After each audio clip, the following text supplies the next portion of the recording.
The first time I saw her there, lying on the ground like just another shadow in the city, I felt something inside me break forever. It was a Friday night, one of those nights where the cold chills you to the bone even when you are wearing a coat. I had just gotten off the bus with my hands still shaking from the exhaustion of the trip. I just wanted to get home, make some hot coffee, and rest a little before sleeping.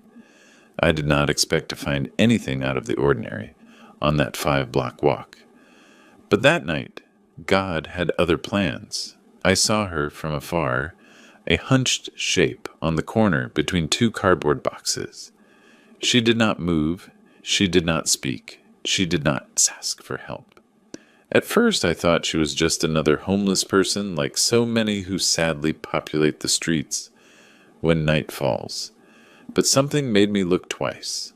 I do not know if it was the hair long, dark, and familiar, or the way she had her arms tucked against her chest, like she did when she was a little girl and felt cold. I approached slowly with my heart beating so loud I could hear it in my ears.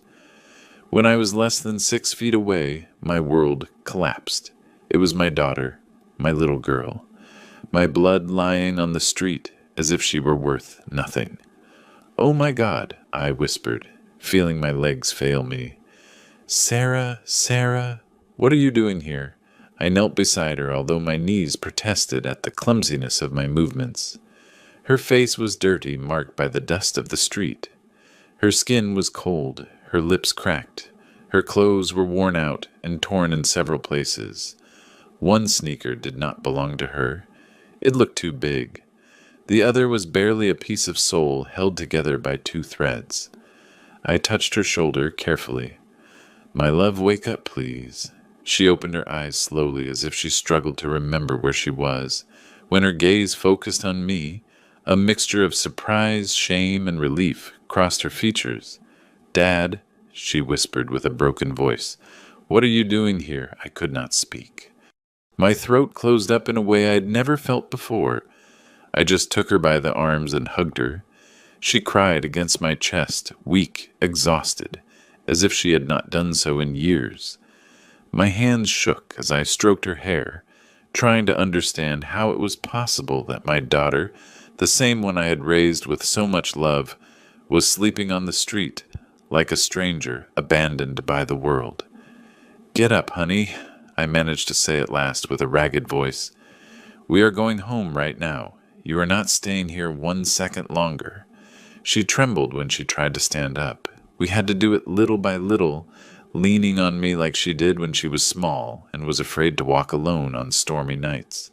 Her body was so light, it worried me. How long had she gone without eating properly?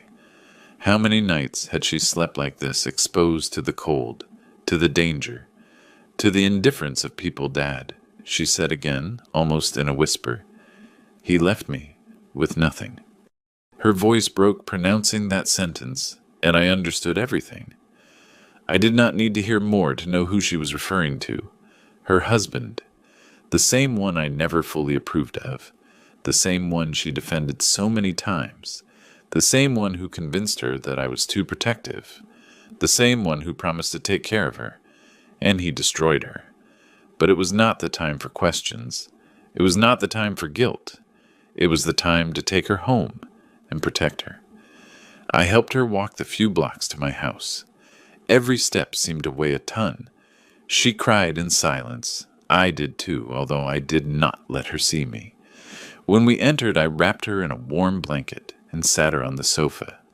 I made her hot soup, the same recipe I always made her when she was sick as a child. She barely had a few spoonfuls before falling asleep, defeated by exhaustion. I stayed watching her for a long time. My daughter, the same one who once dreamed of building a family, was there sunken, broken, stripped of everything by the man who swore to love her. And then rage invaded me, a dense, deep rage like a fire growing in my chest, but also a pain that made me tremble. While I watched her sleep, I understood that I could not stay still. Not this time. Not after seeing what I saw. I had to do something. I had to confront that man. I had to take back what he had taken from her. While I made a cup of tea to stay awake, my mind began to weave a plan. A plan that had nothing to do with violence, but with dignity, with justice, with fatherly love, with everything he never had for her. And while the clock struck 3 in the morning, I took my phone and looked up the address of the new apartment where he lived with his mistress. There, in an elegant building surrounded by luxuries that did not belong to him, slept peacefully the man who had left my daughter sleeping on the street. But before we continue, I would like to know if you subscribe to the channel, William's Revenge Stories, and if you liked the video. This helps me see that you support me and enjoy my stories. Now let's continue. That night, sitting next to my daughter while she slept, I decided that the next day I would go look for him. I did not know exactly what I would do when he opened the door, but I did know one thing. Never in his life would he forget what was about to happen. When I woke up, it was almost 9 in the morning. I had slept in the dining room chair with my head resting on my arms. I did not remember at what moment sleep had overcome me, but I did remember every detail of what I had seen the night before. My daughter was still there, curled up on the sofa, wrapped in the blanket I had put on her with soft breathing, and her face still marked by fatigue. I approached slowly and watched her. That fragile peace I saw in her expression did not match the reality she had lived. And while I watched her sleep, a thought hit me with the force of a hammer.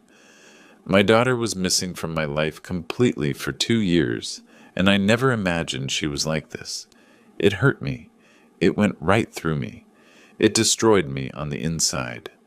I made coffee in silence without making noise so as not to wake her, but not even 10 minutes passed when I heard her move. She sat up slowly, as if her body still felt heavy. When she opened her eyes and saw me, she smiled, but it was that broken smile, as if she struggled to remember how to do it. "Good morning, Dad," she whispered. I went over and sat next to her. I did not want to pressure her, but I knew she had to talk. She knew it too. "Do you want to eat something?" I asked, to give her time. She shook her head. "No, I just need to tell you what happened." I took a deep breath. I nodded. "I am here, honey. Tell me everything. Do not be afraid." She squeezed her hands together. Trembling slightly, her eyes looked down, avoiding mine. And then she began. "Dad, he sold the house without telling me anything. I found out when the new owners arrived and asked me to leave. He was already living with her with the mistress, and I did not have anywhere to go. I felt a wave of heat run through my chest. Pure fury, absolute indignation. How could he do that to you?" I managed to say with difficulty. She shook her head. "Because he was always like that, Dad. I just hid it all, so you would not suffer. He manipulated me. He made me believe that if I told you something, it was going to cause you a heart attack, that you could not handle it, that it was better to leave you alone." I listened to her in silence, feeling my heart tighten. "But that is not the worst part," she continued, and her voice broke. "When he left with her, he left me without money. I had temporary jobs, but it was not enough for anything. I slept at friends' houses, but it did not last long. Later in cheap motels. In the end, I ended up on the street. I just could not take it anymore." I took her hand. Her hand was cold, but her pain burned. "Why did you not come home?" I asked, almost in a whisper. She began to cry. "Because I was ashamed, Dad. I was ashamed that you would see me like this defeated, and because he kept repeating that you were better off without me, that I was a burden, that if I came back to you, I would ruin your life. I believed him. I was a fool." I lifted her face gently so she would look me in the eyes. "Listen to me well," I told her with a firm voice but trembling with emotion. "Never, never have you been a burden. You are my daughter, my family, my blood. I would have crossed the world to help you. How could you think I would be better off without you?" She broke down. Her crying flooded the room. Her pain mixed with my helplessness. I hugged her while her body shook. "I am sorry, Dad. She repeated over and over again, "I am sorry." "You do not have to apologize, honey," I replied, stroking her hair. "You did not do anything wrong. You were a victim of a soulless man, but now you are here with me, and you will not spend one more night on the street, I swear to you." She stayed there, hugging me for long minutes. When she finally calmed down, she took a breath and added, "He lives in the Oaks condominiums, with his wife, well, his mistress. Now they say they are expecting a child. That is why he sold the house so fast. He wanted money for his new life, his new life." The phrase pierced my chest like a bullet. So that miserable man had traded my daughter for a younger woman and a more comfortable life without remorse, without guilt, without mercy. I got up from the sofa and began to walk around the living room, unable to control the rage boiling in my veins. My daughter looked at me, worried. "Dad, what are you going to do?" I stopped. I stared at her. I felt my hands clench into fists. "I am going to do what I should have done a long time ago," I said with a deep voice. "I am going to go talk to him." She opened her eyes with fear. "Dad, no, please. He is dangerous. You do not know what he is capable of, and he does not know what I am capable of," I replied without looking away. She swallowed hard. "Promise me you are not going to do anything bad." I looked at her with tenderness, but with a certainty I did not remember feeling in years. "I promise you I will not do anything that hurts you. But I am not going to let the man who destroyed you keep living as if nothing happened." She lowered her gaze. I think she understood that my decision was irreversible. I went to my room, opened my desk drawer, and took out a folder where I kept important documents. I did not know yet what I was going to use, but I knew I would need something, anything, some proof, some data, some clue, because what that man did could not go unpunished. While I looked through papers, I heard my daughter's voice. "Dad, thanks for picking me up last night." I turned around. She was at the door with a fragile but true smile, and that smile gave me strength. "Sarah," I said with a soft voice, approaching her, "never think again that you are alone." I hugged her one more time, and that morning, while the sun was just beginning to peek through the window, I knew with certainty that the next day I would be looking into the eyes of the man who destroyed her life, and that he would never forget what was about to happen. I slept little that night, actually almost nothing. Every time I closed my eyes, I saw my daughter's face, dirty, tired, defeated, and then I saw the face of that man she had called husband for so many years, a man who used her, cheated on her, and abandoned her without any remorse. I got up before the sun fully came up. I made coffee. I put on a thick jacket and sat at the kitchen table, looking at the folder of documents I had taken out the night before. I still did not know what I was looking for, but something inside me told me that there were pieces of a puzzle there that I had not wanted to see in the past. While I reviewed old receipts contracts and a copy of my daughter's marriage certificate, I heard her soft steps behind me. She approached with an expression that mixed shame and relief. "Good morning, Dad," she murmured. "Good morning, honey. Could you rest?" She nodded, although her eyes said something else. "I slept better than in years," she confessed, and that pierced my soul. I poured her a cup of hot coffee, and we sat face to face. The morning light entered through the window and illuminated her face. It was like seeing a reflection of the little girl I once carried on my shoulders to take to the park, the same one who asked me for stories before sleeping, the same one who promised to call me every day when she went to live with her husband. But life had been cruel to her, too cruel. "Sarah," I said with a firm voice, "I need you to tell me everything you remember, everything, even what you think does not matter." She bit her lower lip, hesitating. Then she took a deep breath and nodded. "Okay, Dad, I will tell you everything." She settled in the chair as if preparing to open a box full of painful memories. He started to change long before leaving with her. She began, At first, I thought he was stressed about work, but no, he already had a relationship with that woman. I was the fool who did not want to see it. You are not a fool, I interrupted gently. She continued ignoring my comment. One day he arrived furious and told me that the house had to be put in his name. He yelled at me, he insulted me, and I accepted. I still do not know why I did it. Maybe I was tired, or maybe I was afraid of being alone. I clenched my fists on the table.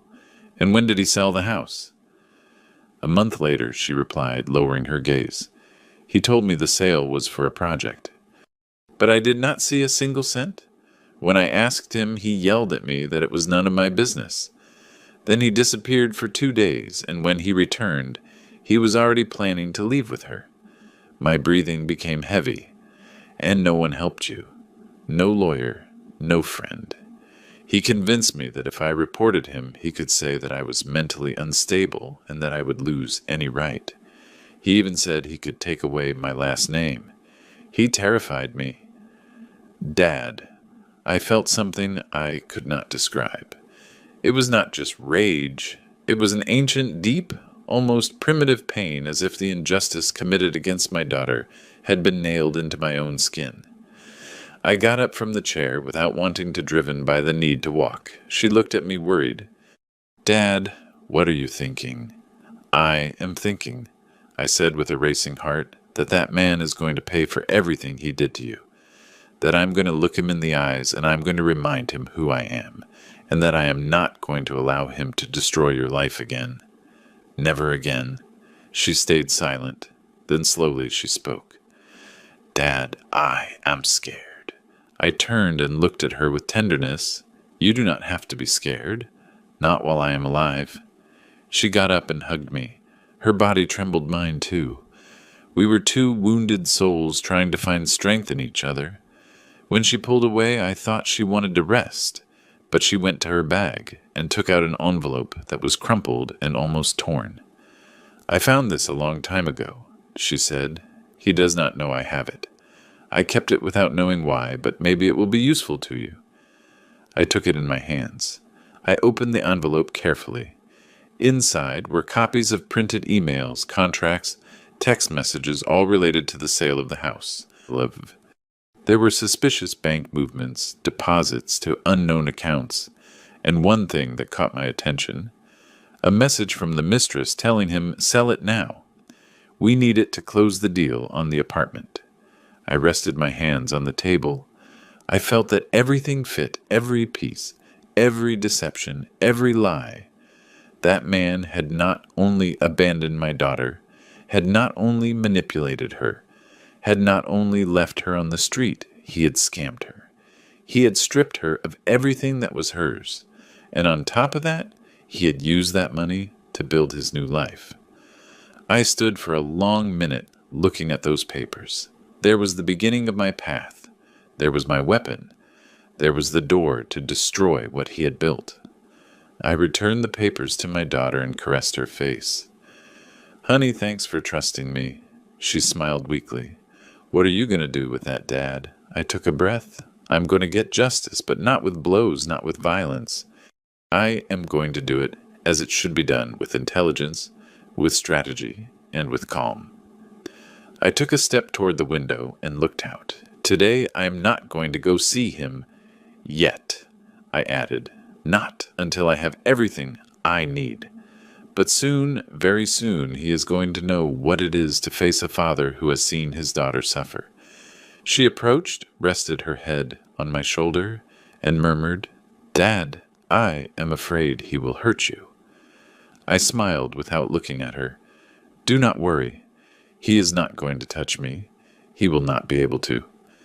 My hands closed into fists. The plan had been born. One that he would never see coming. One that would change his life forever. I spent the morning reviewing every document my daughter had kept in that crumpled envelope. They were loose pieces, fragments of a puzzle that finally was beginning to show a clear picture. But I knew that if I wanted to unmask that man, I could not stick only with loose papers and suspicions. I needed solid proof, witnesses, details, and to know up close the fake life he had built using my daughter's suffering. At 3 in the afternoon, I took my coat, put the documents in a folder, and went out. My daughter was taking a deep nap. Her body needed rest. Her soul did too. I did not want to wake her. I left her a note on the table. Sarah, I went out to fix some things. I will be back soon. Rest? Dad. While I walked to the bus stop, I felt a mixture of anguish and determination. I did not know exactly what I was going to find at the Oaks condominiums, but I did know that I would not return home until I had enough information to take the next step. The ride was long. The building was in an elegant area of the city, very far from where my daughter and I lived. I remember that while the bus moved forward, I saw expensive houses, luxury cars, and people with smiles of superiority, as if life had never been cruel to them. I asked myself how many lives my ex-son-in-law had crushed to get to this place, how many lies he had told, how much damage he had caused. When I got off the bus, the building appeared right in front of me. It was imposing, a modern building with a glass facade with impeccable gardens and a security gate that looked more like a wall. The contrast with the place where I had found my daughter was violent. It was obscene. It was insulting. I walked toward the entrance with a firm step, although inside I carried a sea of emotions. A guard approached immediately. "Good afternoon, sir. Who are you visiting?" he asked with a polite but distant tone. "I am here to see Alex," I replied, using my ex-son-in-law's name, feeling how my voice acquired an edge I did not know it had. The guard checked a list on a tablet. "Your name?" I gave him my full name. I waited. The guard frowned. "You are not registered for any visit. Of course not." That man would not allow even my memories to get close to his new life. "I just need to leave him some documents," I said, keeping my cool. "They are important. I can wait in the lobby." The guard hesitated. He looked me up and down. I must not have given the impression of danger. I was a man of almost 70 years with a folder in my hand. After a few seconds, he nodded. "Okay, but you cannot go up without authorization. Wait here." I entered the lobby. The cold, perfumed air hit me in the face. There were luxurious armchairs, shiny floors, modern lamps, everything my daughter had lost. I sat down, took a deep breath, and watched the people entering and leaving. Young couples, executives, a pregnant woman, all with perfect lives, or at least lives without the hell my daughter had lived. 15 minutes later, I heard a familiar voice. It was not my ex-son-in-law's. It was a woman's voice. "Are you Sarah's father?" I turned around. It was a neighbor. I knew it instantly. She was carrying a bag with groceries, wearing elegant clothes, and had that expression of someone who knows too much, but does not know if she should speak. "Yes," I replied, standing up. "I am her father." She looked to the sides as if fearing someone would hear. I saw her a long time ago, before she lowered her voice, before he left her. Your daughter came here a lot crying. He yelled at her in front of everyone. Once he pushed her in the hallway. My heart stopped. "He pushed her?" I asked, feeling a wave of fury. "Yes," she said with a frown. "I reported it to the administration, but he said she just tripped. And since he is friends with the supervisor, well, you know how this works." I did not know whether to thank her or cry. My daughter had suffered more than I imagined. "And do you know if he lives here with her?" I asked. The neighbor lowered her gaze. "Yes. She came to live here even before he separated from your daughter. Many people knew. Everything was an open secret." I lost my breath for an instant. The deception had been deeper and more brazen than I thought. The woman came a little closer. "Your daughter did not deserve that," she said firmly. "Nobody deserves it. But he believes he is untouchable." Untouchable. That word echoed in my chest. "Thank you," I replied with a low but firm voice. "Thank you for telling me." She nodded and walked away. leaving me alone with thoughts that were no longer thoughts. They were fires. They were knives. They were decisions. I looked at the elevator. I knew I could not go up. I knew that today I could not confront him yet. But I did need to see more. So I left the building and walked around the structure looking for signs of his life from the outside. And there he was on the fourth-floor balcony, him my ex-son-in-law. He was laughing with a glass in his hand, laughing as if life belonged to him, as if he had never hurt anyone. And by his side was the mistress, the woman for whom he destroyed my daughter, the woman who was heavily pregnant. There was music, there was celebration, there was happiness. I felt something inside me split, because while they celebrated their new life, my daughter was sleeping in my house after having lived on the street. I did not move a single muscle, I just watched until he went back inside the apartment, not imagining that from below the man he should have never despised was watching him. That day, as I walked away from the building, I understood everything. I was not going to hit him. I was not going to insult him. I was not going to confront him like a furious old man. I was going to destroy him with the same calm with which he destroyed my daughter. But unlike him, mine would not be cowardice. It would be justice. I walked back home slowly with the folder pressed against my chest and my mind full of images I could not erase. Every step seemed heavier than the last. The echo of the laughter I had heard on that balcony kept pounding inside my head like a hammer. Years had passed since I felt such an explosive mix of hate, pain, and determination. When I arrived, the sun was going down, the house was silent. But that silence was not empty. It was the silence of peace my daughter needed. I approached the sofa where she had slept the night before. This time she was awake, staring out the window as if trying to understand at what moment her life had broken. "Sarah," I said softly. She turned her head and smiled, but that smile hurt. It was a smile of gratitude overshadowed by sadness. "Dad, you're back." I sat next to her. There was a long silence between us, one of those silences that speak for themselves. She knew I had gone to the building. I knew she wanted to ask, but neither of us spoke at first. Finally, I took a deep breath. I saw him. She tensed her shoulders. Him, yes, him and her. She looked away and pressed her lips together as if she wanted that conversation to end quickly. I did not blame her. Reliving that pain was like opening a freshly closed wound. "They seem happy," I added without emotion, as if the words had no owner. She closed her eyes for a moment. "I knew it," she whispered, "but it hurts anyway."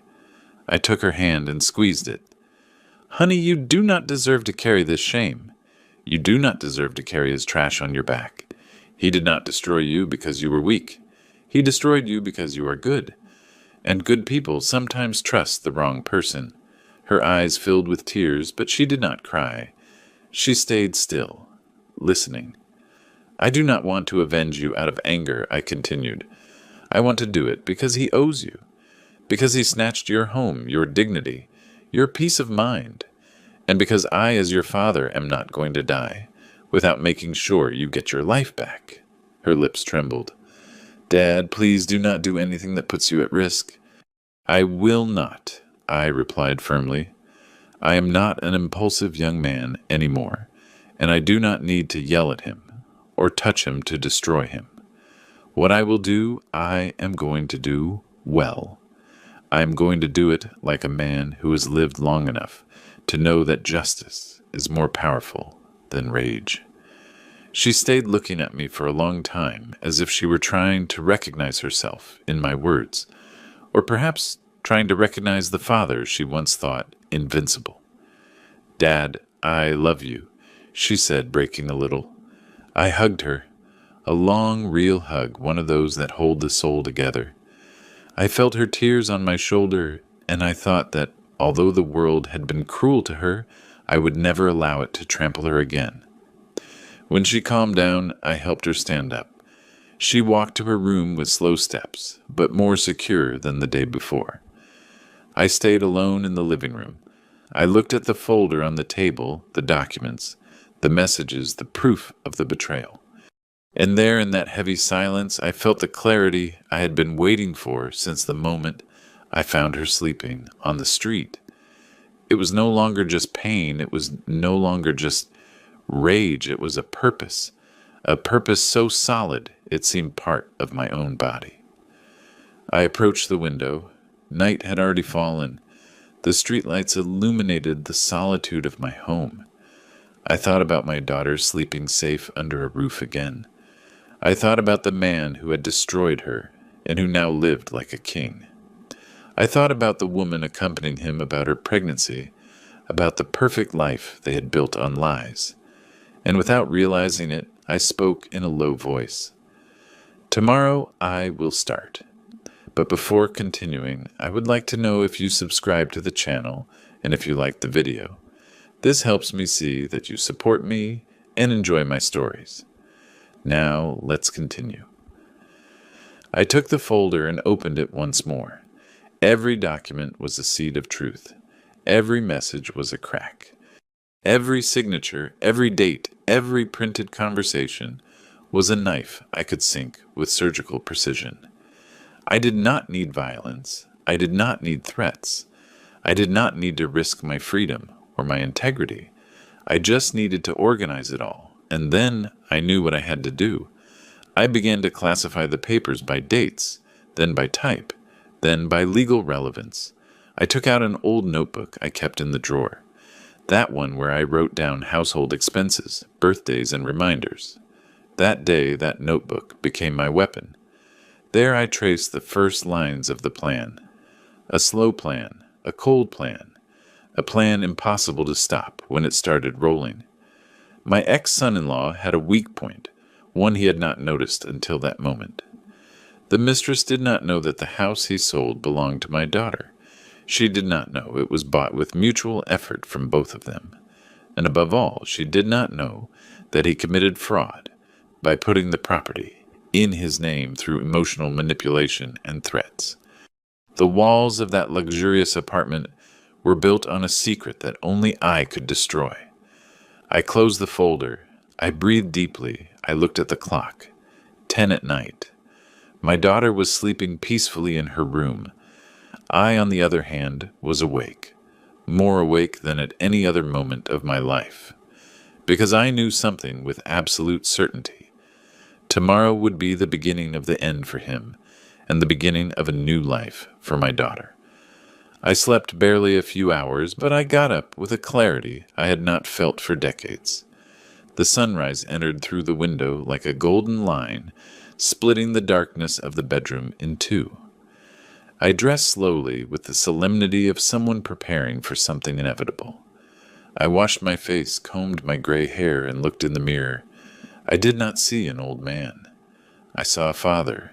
I saw a protector. I saw someone who had gotten tired of life taking away what he loved. I took the folder with the evidence and put it in my leather briefcase, the one I used many years ago when I still worked. Before leaving, I passed by my daughter's room. She was sleeping deeply, breathing with a rhythm I had not heard since before her marriage. I watched her for a moment. I adjusted a blanket over her shoulders. "Today I start giving you your life back," I whispered, without her hearing me. I left and closed the door carefully. The road to the condominiums. The Oaks felt different this time. There was no anguish or uncontrolled rage, only determination.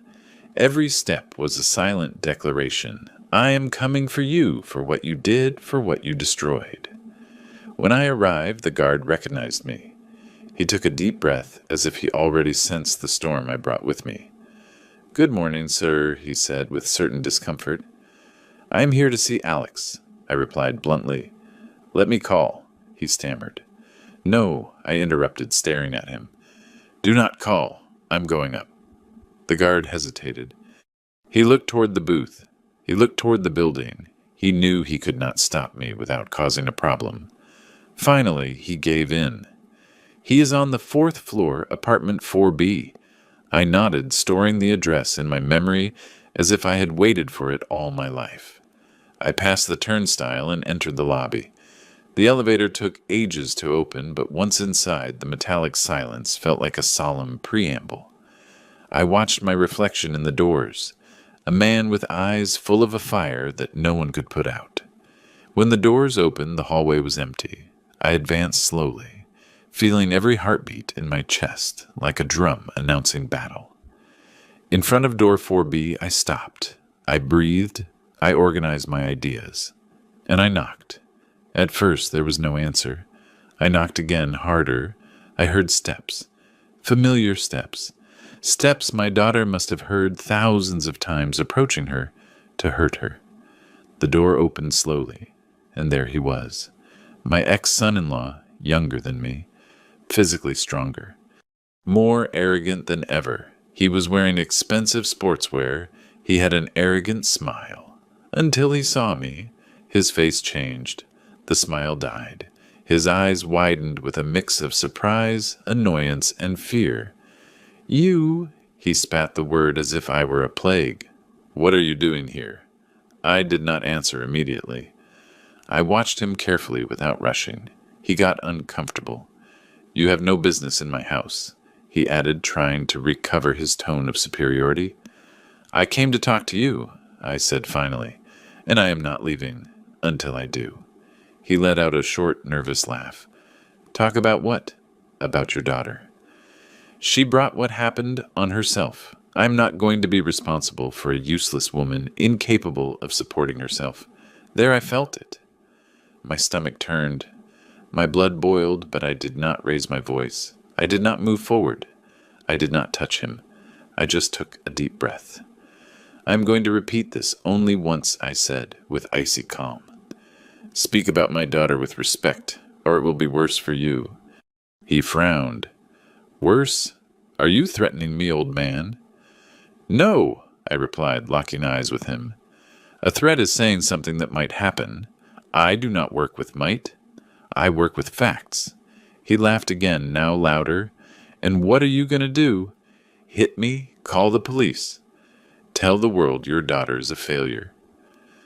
That was the exact moment I understood why my daughter had broken, why she had fallen so low, why she had been afraid to come home. That man had no soul. "Let me in," I ordered. "No." "Then I will speak here," I replied, lifting the briefcase a little. His eyes locked on it. The fear returned. "What do you have in there?" "What should worry you?" I replied. "Proof documents, messages, illicit transactions, conversations with your mistress before you left my daughter, and most interesting proof that you committed fraud with the sale of the house, a property that legally should have never been in your name." He paled. I saw him swallow hard. I saw him wobble for a second. "You do not know what you are talking about," he stammered, taking a step back. "No," I smiled slightly.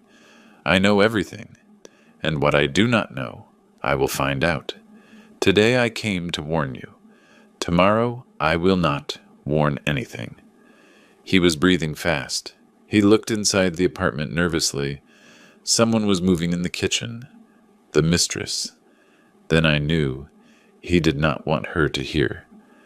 "Listen well," I said, leaning just a little towards him. "My daughter slept on the street, alone, hungry, broken, while you were here playing rich. That is over.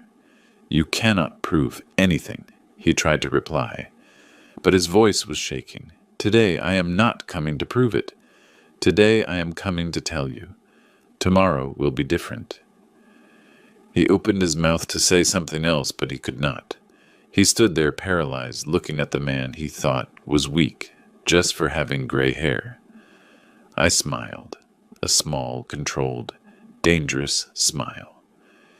"Enjoy your day, Alex. You have few like this left." I turned around. I walked toward the elevator. I did not look back. I did not need to. I had fulfilled the first part.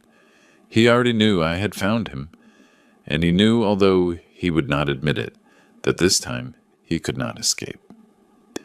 The elevator descended slowly, and while the lights on the panel went down from 4 to 3, then to 2, I felt how my breathing stabilized again. I had not lifted a finger against him, but I had seen him tremble. For the first time, Alex understood that no one else's hand would shake but his. Justice, sooner or later, arrives, especially when a father stops being silent. When I left the building, the morning shift guard looked up. His look was different from yesterday, a mix of respect and surprise. "Everything okay, sir?" he asked cautiously. "Not yet," I replied, "but soon." I walked to my car and sat without starting the engine. I took the folder out of the briefcase and reviewed the documents again. Every bill, every transfer, every forged contract, everything fit perfectly. Alex had always been careless when it came to other people's money. He thought laws were for fools, that there would never be consequences. His biggest mistake was always his arrogance. I turned on my phone and checked the messages that had arrived from the lawyer's office. He worked with surgical precision. He had obtained a preliminary order to review the sale of the house. Also, a judge had agreed to study the possibility of freezing Alex's assets until it was determined if the transaction had been fraudulent. A smile appeared on my face. It was not revenge. It was balance. It was justice. However, before continuing with my plan, I had to go back home. I wanted to make sure my daughter was okay. I stopped by the neighborhood bakery and bought fresh bred orange juice and some fruits she always liked as a child. That small gesture made me feel like we were recovering something lost. Upon entering, I heard noise in the kitchen. I approached slowly. There she was, with her back turned, making coffee. When she turned around and saw me, her face lit up. "Dad, I thought you were still sleeping," she said with a shy smile. "I went out early. There were things to resolve," I replied, leaving the bag on the table. She came over to hug me. Her skin smelled of soap, and her hug trembled, but it was sincere. That fragility broke my soul. No one should do that to another human being, much less to the person with whom they said forever at an altar. "Did you sleep well?" I asked, breaking the silence. "Much better than in years," she replied, looking at the cup in her hands. "Dad, I do not know how to thank you. You do not need to thank me for anything. I am your father. I am here to hold you when the world falls apart." She took a deep breath, as if that phrase had healed her a little, but I know that inside her there was a knot that would take time to untie. After having breakfast together, she went up to shower. I took the opportunity to call Samuel, my lawyer, an old friend. "Ready for the next phase?" he asked, as soon as he answered. "Ready," I replied. "I want to present everything today." "Perfect. I will wait for you in my office in an hour." I hung up, put on my jacket, and looked toward the stairs. "I'm going out for a moment," I told my daughter. "I will be back in a short time." She nodded without asking anything. She knew I was pulling invisible strings for her, and she trusted. I left the house with a firm heart. There was no turning back. Samuel's office was downtown, in an old but well-preserved building. When I arrived, he already had everything ready on the table. Folders, recordings, neighbor statements, certified copies of documents. "Michael, what you have here," Samuel said, adjusting his glasses, "is enough to sink him legally. Not only for the fraudulent sale, also for financial abandonment threats, and the history of manipulation we can prove with witnesses." "I do not want to ruin his life for sport," I replied. "I want him to pay for what he did, and I want my daughter to get back what is hers." Samuel nodded. "Then we are on the right path." I signed several documents. Every signature was like taking another brick away from the castle of lies where Alex lived. When we finished, Samuel leaned back in his chair. "Do you want us to notify him today?" he asked. "Not yet," I replied. "Before that, I must do something else." Samuel raised an eyebrow. "Something legal." "As legal as breathing," he smiled. He knew I was a man of principles, but he also knew there were limits that, once crossed by others, demanded forceful answers. Back in my car, I thought about the inevitable. Sooner or later, my daughter would have to face her past face to face. But before that, it was Alex who had to feel the ground crumbling under his feet. I returned to the Oaks condominiums. The guard looked at me surprised. "Here again, sir, relax," I said. "I am not coming to talk to him." "Oh, okay," he replied with relief. I arrived at the underground parking. I knew which car was his. A black sedan he showed off as if it were a throne on wheels. I approached and took something out of the briefcase, a laminated sheet that could not be ignored. It was a copy of the legal complaint with the court's date and stamp. Not the original, but enough to give him a nervous breakdown. I placed it carefully on the windshield under the wiper. Then I stepped back a few steps and watched the car from afar. No one else noticed, but I did. That paper was the beginning of the end. When I got on the elevator to return to the surface, my phone rang. The name on the screen froze me. "Alex," I answered without saying anything. "Old man," he said with a broken voice. "What did you do? What is that paper on my car? Why are you messing with my life again?" I smiled, but it was a sad, tired smile. "Why did you mess with my daughter?" I replied. "You cannot do this to me, Michael. You cannot." His breathing was agitated, as if he were on the verge of a panic attack. "Let's talk." "Please." "We already talked today," I replied calmly. "Wait. Do not hang up." But I hung up. The elevator opened its doors. I went outside. I breathed the fresh afternoon air. My war was not of blows. It was of truths, and he had just received the first one. That afternoon, after hanging up the phone, I stayed a few seconds looking at the black screen. It was strange. For years, Alex had believed himself invincible, unreachable, untouchable. And now, with just a paper under his car's windshield, his voice broke like that of a scared child. I put the phone in my pocket and began to walk toward the exit of the condominium. It was time to return to my daughter, but it was also time to prepare the next move. The paper on his car was not a threat. It was a warning, a small glimpse of the abyss opening under his feet. As I walked away, I heard hurried steps behind me. I turned my head, and there he was, Alex, breathing with difficulty, as if he had run several floors down the stairs to catch me. He was sweating, shaking, and his arrogance, the one that had fed him so much, was nowhere to be found. "Michael, wait," he said, raising a hand. I stopped not for him, but for what that moment represented. For the first time in his life, he was the one chasing another. "What do you want?" I asked with a neutral voice. "Can we talk between men, between adults?" He stammered, swallowing saliva. "We already talked today," I repeated without moving. "Not like this, not with that paper." "What is that?" "What kind of lie are you inventing?" I took out the briefcase and, without opening it, completely let him see the edge of the documents inside. "Nothing you did not cause yourself." Alex stepped back. His face contracted in a mix of fury and fear. "You cannot destroy my life," he said in an almost desperate murmur.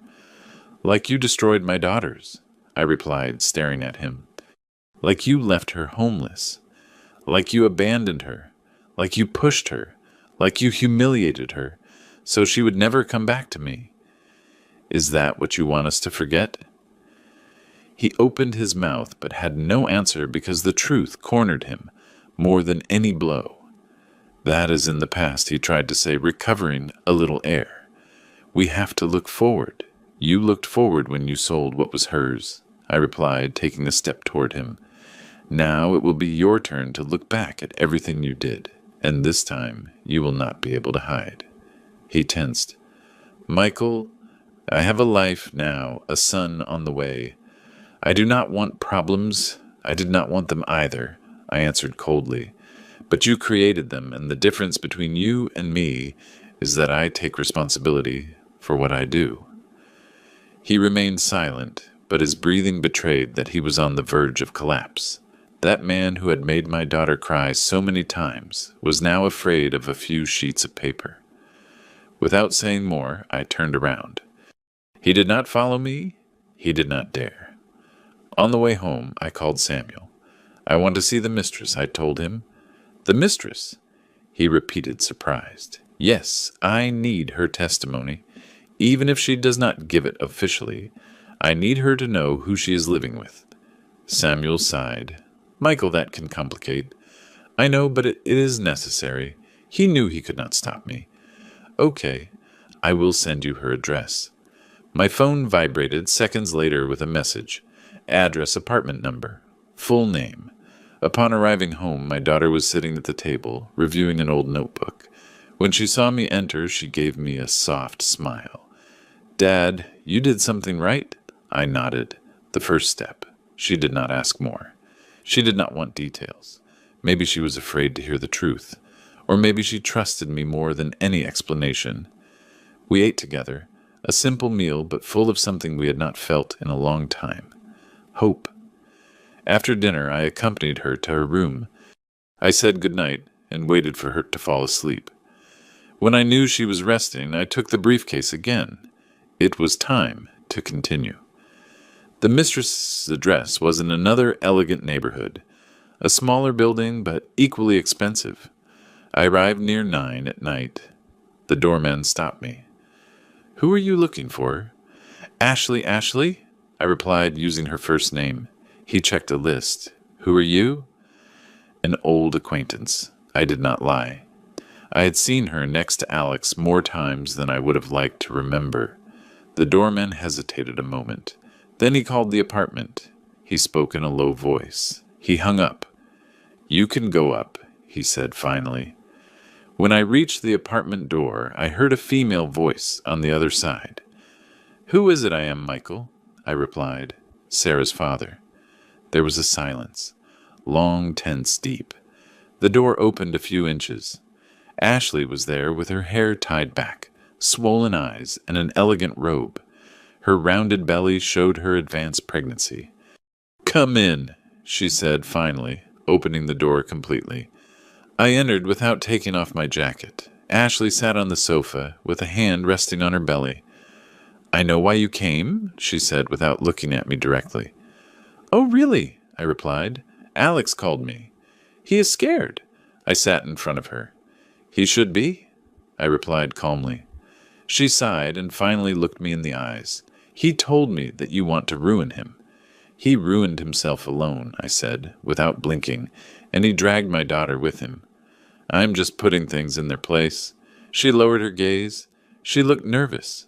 She looked tired, and for the first time she looked lost. Michael, she said, in a low voice, I did not know that he had left Sarah on the street. He told me that she abandoned him, that she was crazy, that she was violent, that she deserved nothing. And you believed him? I asked, leaning forward. Her eyes filled with tears. Yes, she admitted, trembling. And now, I do not know what to believe. I took the folder out of the briefcase. I put it in front of her. Believe in this, I told her. She opened the folder, looked at the documents, read the messages, the dates, the proof. Her face changed with every sheet. Her breathing accelerated. Her hands shook so much she almost dropped the papers. My God, she whispered. Ashley, I said softly, I did not come to ask you for anything. I just came to show you the truth. What you decide to do later is up to you.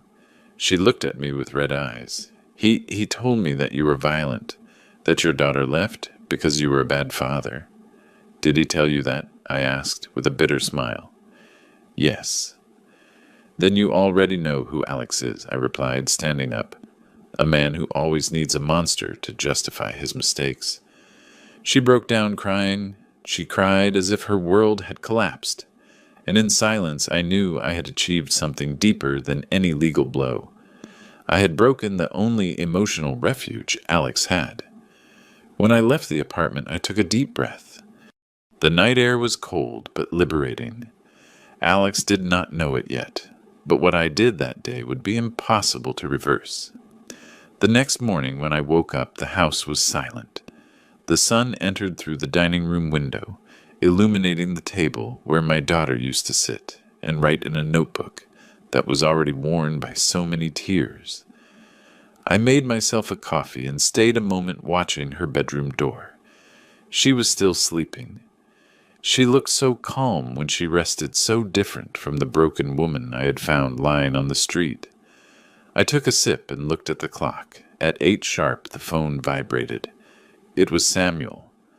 "Michael," he said bluntly. "Alex went to the precinct this morning." "To report me?" I asked with an almost amused tone. "To report that he is being extorted." But before he finished speaking, someone else appeared, who Samuel paused, as if savoring the moment before saying it. "Ashley, you had an immediate effect on her. She went to the precinct with the folder you left her. With everything." I closed my eyes for an instant, not out of surprise, not out of relief, but for something I had been waiting to feel for a long time. Justice. "And what did the officer say?" I asked. "That Alex's complaint does not proceed." And now, his voice became lower. "Now they have 2 lines of investigation open, one for fraud and another for psychological violence and financial abandonment toward your daughter." I said nothing. I just inhaled deeply. "This is just starting," Samuel added. "Get ready. He is going to call you." "Let him call," I replied. I hung up. Not even 10 minutes passed when the phone vibrated again. The name Alex blinked on the screen. I answered. "What did you do?" he yelled without even breathing. "What the hell did you tell Ashley? Why did you bring the police into this?" "I only showed the truth," I said with a calm voice. "Lie," he spat. "You manipulated everything. You confused her. You poisoned her. Alex. She read your messages. Your own history poisoned you alone." There was a tense silence. I heard his accelerated, almost irregular breathing. "Do not ruin my life," he said finally, with a tone bordering on begging. "You ruined my daughter's life," I replied without raising my voice. "What happens to you from now on is not my business." He hit something. A door slammed, a piece of furniture, I do not know, but something broke. And I am not talking about wood. "Michael, we have nothing to talk about," I answered, and I hung up. Mid-morning, my daughter came out of her room. Her eyes were still swollen from tiredness, but she brought a serenity I had not seen in years. "Good morning, Dad," she said, approaching the table. "Good morning, honey," I replied. She made herself some tea and sat in front of me. "I dreamed of Mom," she whispered. "She told me everything was going to be okay, that you were going to know what to do." I felt a lump in my throat. "Your mother was always wiser than me," I said. "And she always adored you." My daughter smiled, a small, fragile, but real smile. "Dad," she murmured, "did something happen?" I nodded. "The police are investigating Alex." She opened her eyes, surprised. "Really?" "Yes," I replied firmly. "And Ashley brought proof." My daughter put her hands to her mouth. "Does she knows everything." "Now she does." My daughter lowered her gaze. "Dad, I did not want to ruin her life. I just wanted her to let me live in peace." "Sarah," I said softly, calling her by her name. "He ruined his own life. You're just getting yours back." She cried in silence. Clean tears, not of pain, but of relief. At 5 in the afternoon, Samuel arrived at the house. He brought a folder and a serious face. "Michael," he said upon entering, "this is moving faster than I expected." What happened now? He sat at the table and opened the folder. Ashley presented her voluntary statement. She said Alex lied to her about everything related to Sarah, that he hid the sale of the house from her, and that he manipulated her to keep her away from any contact with you and your daughter. I looked at Samuel attentively. And what else? Samuel took a deep breath. She said that last night when she saw the proof you showed her, he threatened her. Not physically, but psychologically. He yelled at her. He told her that if she spoke, he would make sure she suffered consequences. I clenched my fists. That coward never changed. Ashley made it clear she fears for her safety, continued Samuel, and being a pregnant woman, that weighs heavily in the report. I stayed silent for a few seconds. I felt a mix of sadness and cold justice, like a scale finally beginning to balance. Are they going to summon him? I asked. More than summon him, replied Samuel, closing the folder. They already did. He has to present himself tomorrow. If not, they will issue a warrant. I nodded slowly. Michael added Samuel, looking at me seriously. You have to be prepared. Alex is not going to give up easily, I know, I said, and you also have to be ready for the reaction of his in-laws. They have always protected him. I smiled with a calm that even surprised me. They do not know what I know. Samuel held my gaze. He did not ask more. He knew my silence meant the end was near. That night my daughter and I had dinner together. The food tasted different. Not because there was something special on the table, but because there was peace, something I had not felt for a long time. While we drank coffee, she asked, Dad, what is going to happen when Alex faces all that? Whatever has to happen, I replied. She nodded, but then added, And you? Are you going to be okay? I looked at her with tenderness. Honey, I started this for you, and I will finish it for you. She got up, went around the table, and hugged me tight. It was eternal seconds. Of those one keeps forever. Thanks, Dad, she whispered. Do not thank me, I replied. I am just doing what any father should do. When she went to sleep, I remained sitting, looking at the window with the streetlights reflecting on the glass. Tomorrow would be an important day, one Alex could not avoid, one that would change the course of everything. And while the clock advanced, I knew what was coming would be definitive. I woke up before the alarm rang, not because I was anxious, but because I knew I could not receive this day asleep. I got up, slowly made coffee, and stayed a long while watching the steam rise from the cup. It was curious how after a whole life of working, raising children, losing my wife, and facing so many storms just today, my heart beat with a strange calm, a calm that only appears when one knows the truth is finally about to win. The house was silent. My daughter was still sleeping. Despite all the suffering in the last few nights, she had finally managed to rest. Her breathing from the hallway sounded serene. That more than anything else gave me strength to keep going. At 8:30, sharp Samuel arrived. He did not knock in a hurry, but with that firm and secure knock as always. Ready, he asked upon entering, more than ever. Samuel brought 2 folders, his briefcase, and the serious gesture of a man who knows hard endings and also just ones. Today Alex must present himself at the precinct, he said while pouring himself a coffee. And believe me, it is not going to be a simple encounter. I nodded. And Ashley? I asked. She has been there since early, he replied, and she is not alone. Her mother is accompanying her. That surprised me. The mother Samuel smiled barely. It seems last night Ashley talked to her, and she told everything she had lived, what he told her, what you showed her, what he had done with your daughter. The image hit me hard. A pregnant woman, young, trembling, confessing she had been living with a manipulative man without realizing it, and her mother holding her, listening to a story no mother would want to hear. She wants to testify too, added Samuel. She claims that months ago she saw signs but did not know how to interpret them.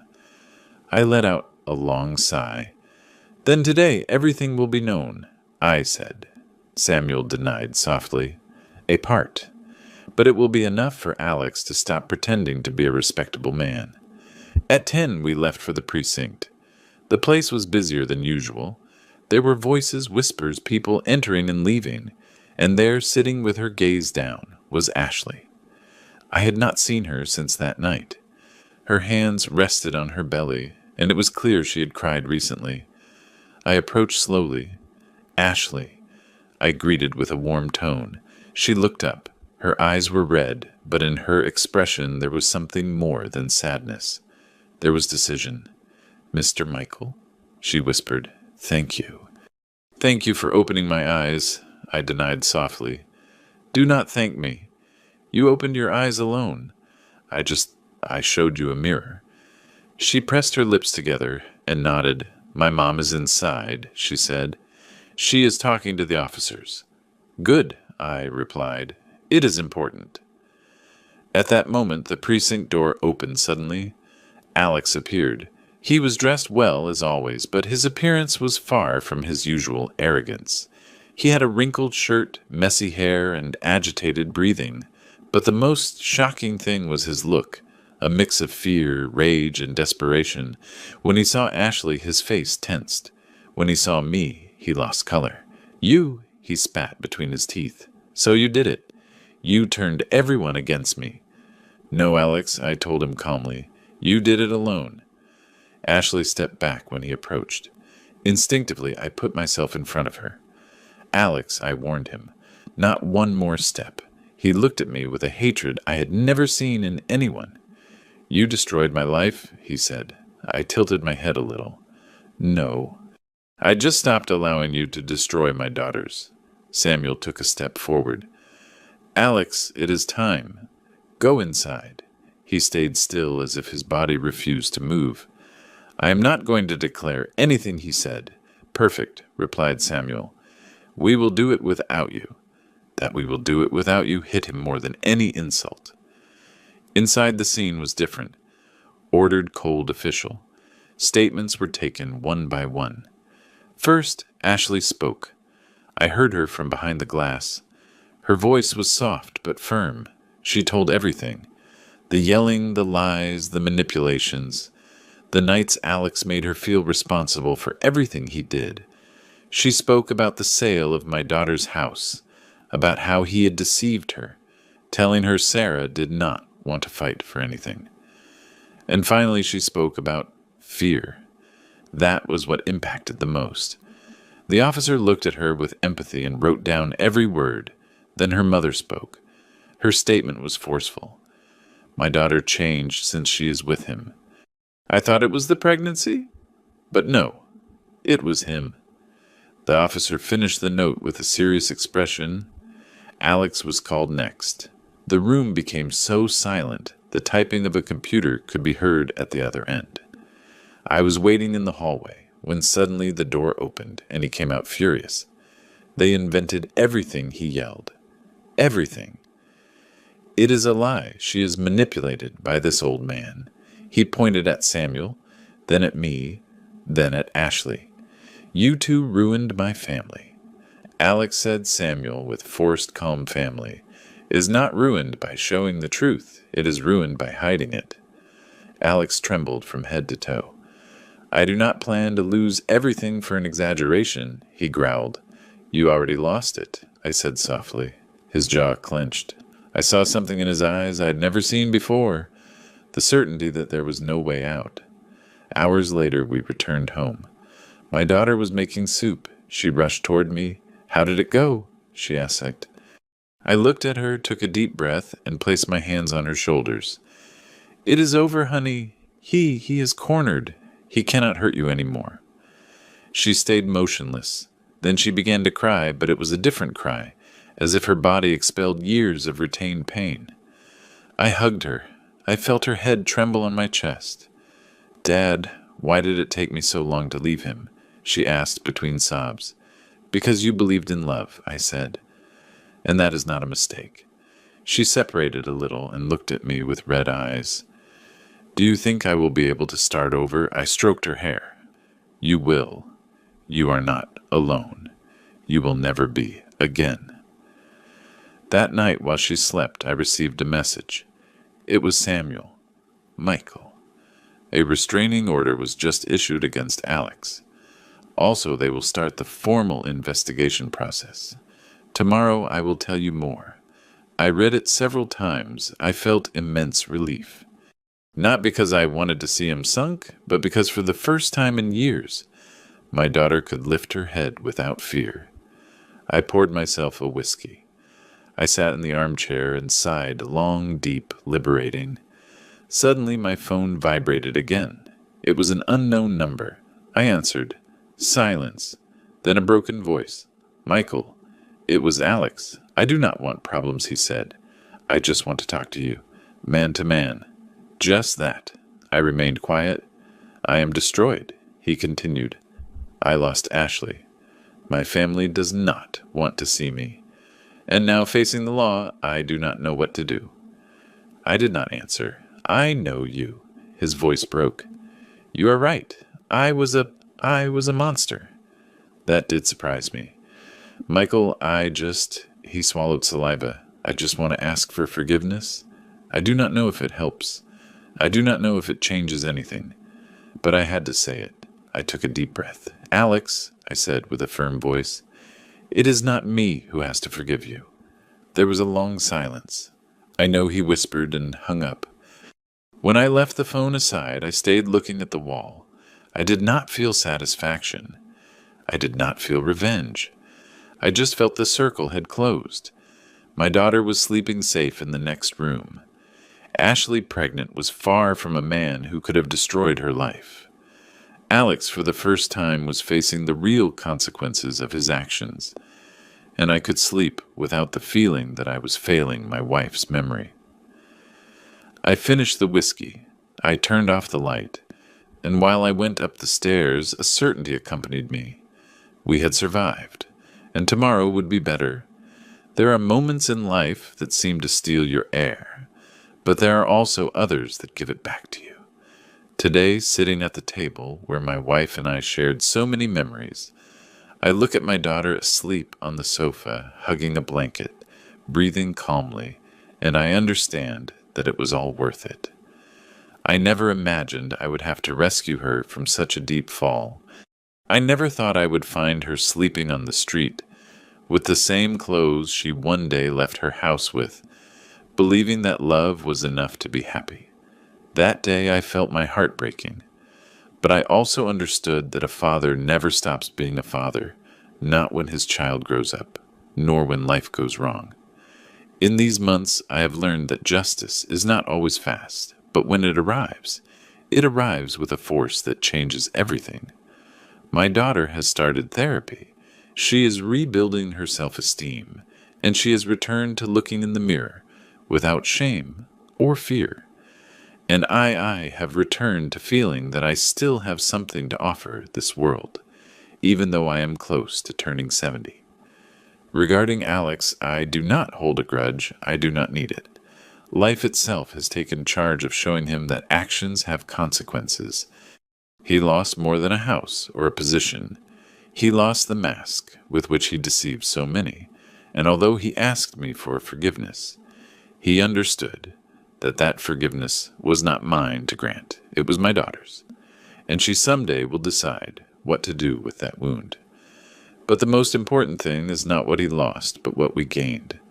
My daughter recovered her freedom, I recovered my family, and this time I do not plan to let go. Every morning I see her wake up stronger, firmer, more herself, and when she smiles at me, I remember that even in the darkest nights, there is always a sunrise, waiting. I am a simple man, an older man, a man who made mistakes, but who also learned to get up. And if I can say something, after everything I lived, it is this. It is never too late to rescue who you love. It is never too late to start over. It is never too late to choose yourself. I am Michael, and this was my story. Before saying goodbye, I want to talk to you who are on the other side of the screen. Did you subscribe to the channel? If this story touched your heart, your subscription shows me that you like this content and that you want to hear many more stories like this. Leave me a like that. Helps me a lot to keep creating stories that reach the soul. Write in the comments what you thought of this story and what you would have done in my place. I love reading your opinions and your experiences, and tell me what city you are watching us from. I like feeling that we are connected, regardless of the distance. Thanks for joining me until the end. See you in the next story.